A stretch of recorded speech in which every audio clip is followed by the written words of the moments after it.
मनोजीत मंडल, इस तरीके से डिवाइड कर दिया है ममता बनर्जी ने कि अब ममता बनर्जी के पास भी कोई और रास्ता नहीं बचा है, मुस्लिम वोट पर ही खेला हो बे, यही उम्मीद ममता बनर्जी की भी। देखिए वो जैसा भी हो, जब भी हो, अर्जुन जी सांसद है, लेकिन बात करते हैं बिल्कुल अनपार्लियामेंट्री तरह। He is a very honourable unparliamentary parliamentarian है, ये सबको पता है। देखिए अभी बोल दिया झूठ, मैंने चैलेंज कर दिया आपके टीवी पर, एक बार दिखा दीजिए ममता दी कहां पर मुसलमानों की अपील कर रही है, एक बार भी नहीं मिला। यही तो हम कह रहे थे, आप बांग्ला को पहले समझो।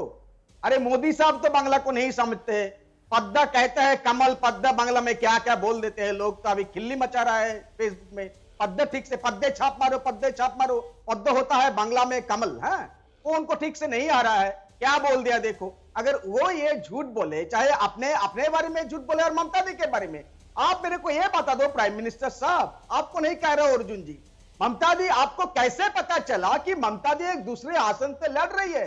आपने कहा मेरे कानों में फुसूर फुसूर कोई कह रहा थे, इस तरह से एक्टिंग करते हो, सबको सीखना चाहिए, मैं भी सीखने की कोशिश कर रहा हूं।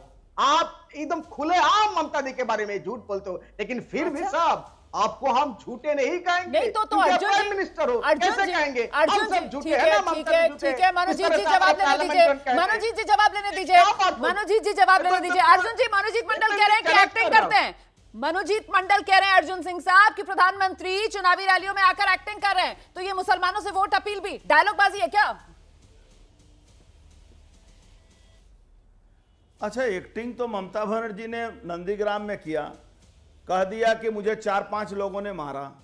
उसके बाद सुबह उनका 124 किलोमीटर दूर आई इलाज कराने के लिए, डॉक्टर ने उनको प्लास्टर किया, सुबह वो प्लास्टर कट गया। ममता बनर्जी का बयान है नहीं लगता है कि एक्सीडेंट हुआ। उसके बाद ममता बनर्जी वही पांव पर, पैर पर दूसरे पांव रखकर उसको हिला रही हैं, और ममता बनर्जी बोल रही हैं कि मैं एक व्हील चेयर में जा रहा हूँ, व्हील चेयर में पूरा बंगाल को वोट मांग रही हूँ। तो देखिए ममता बनर्जी एक पाव से बोल्ड आउट कर रही हैं, तो ममता बनर्जी का नाटक और बयान बंगाल की जनता समझ चुकी है, और उसी का नतीजा है कि ममता बनर्जी अपना विधानसभा क्षेत्र में 7 दिन रहना पड़ा है, और उसके बाद भी चुनाव हार गई। 7 डेज ममता बनर्जी, आज तक मैं उनके साथ बहुत दिन राजनीति किया हूं। आप तो बड़ा दावा कर रहे हैं, कभी भी अपने क्षेत्र आप में बड़ा दावा कर रहे हैं, अभी 2 मई का इंतजार भी नहीं आप कर रहे हैं, और आप यहाँ पर कह रहे हैं कि ममता बनर्जी चुनाव हार गई। वैसे मुझे लगता है हमें जरा 2 मई का इंतजार करना चाहिए। चुनाव हार गए हैं, ठीक है ना, वो दबा कर सकता है, कोई एक्स्ट्राऑर्डिनरी पावर है ना, कोई ओवर एक्टिंग नहीं है। चुनाव छोड़ो, pro prime minister Mamata Banerjee को पता हो गई है, प्राइम मिनिस्टर कहते हैं कि हम जीत गए हैं, हम जीत गए हैं, बात बोल रहा है, कैसे खुद को सर्टिफाई करते हैं ना।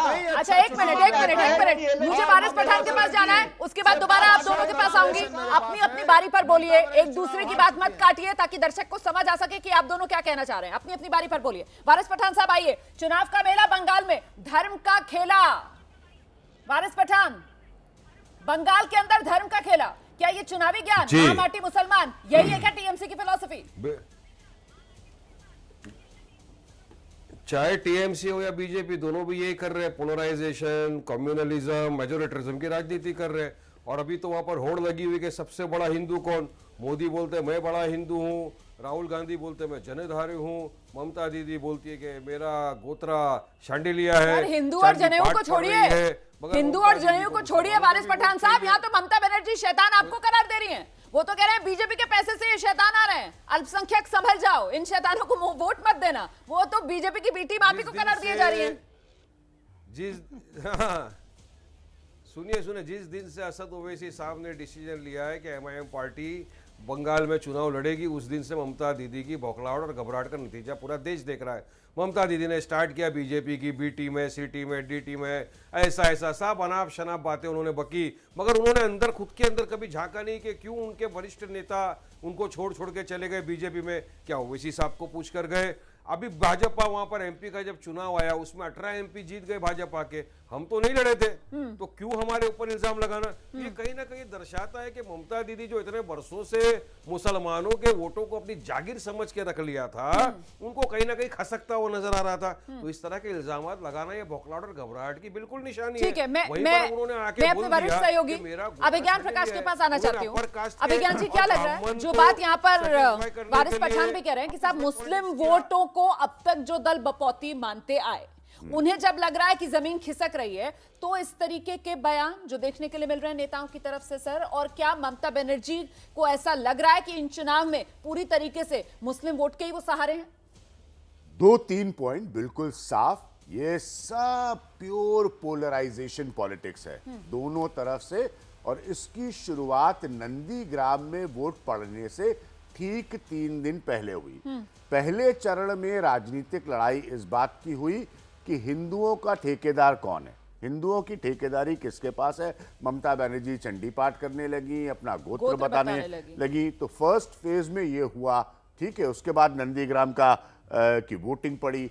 अब आए है दूसरी स्टेज 2 ये है कि चलो हिंदू तो हमारे पास, क्योंकि वही राजनीति बीजेपी भी करती है, दोनों अलग नहीं है, लेकिन साथ में ये भी तो इंपॉर्टेंट है कि मुसलमान न खिसक जाए, वो बहुत सिग्निफिकेंट है। तो इस बार ममता बनर्जी ने वो वाला ट्रैक लिया है कि भाई आप लोग भी हमारे साथ रहिए। तो एक तरह से जो ये ओवैसी के प्रवक्ता साहब कह रहे हैं, एक एलिमेंट है इनकी बात में सच्चाई का, क्योंकि उनको ये दोनों चीज बैलेंस करके चलनी है। ये चुनाव जो है वो जीत का गणित बन पाएगा। कम प्रतिशत का फर्क आ सकता है, ऐसी स्थिति बन सकती है। बहुत सारे लोग ये कहते हैं वहां लोग चुप हैं, ये दावा है भारतीय जनता पार्टी का। तो इसलिए ये बहुत इंपॉर्टेंट है, हिंदू वाला हिंदू वोट संभाल के रखे और मुसलमान वाला बाकी वोट के साथ साथ वो संभाल के रखे। तो फिर प्योर पोलराइजेशन पॉलिटिक्स है। सोनार बांग्ला डेवलपमेंट गया पीछे जैसे जैसे ये चुनाव आगे बढ़ा, गया तेल लेने।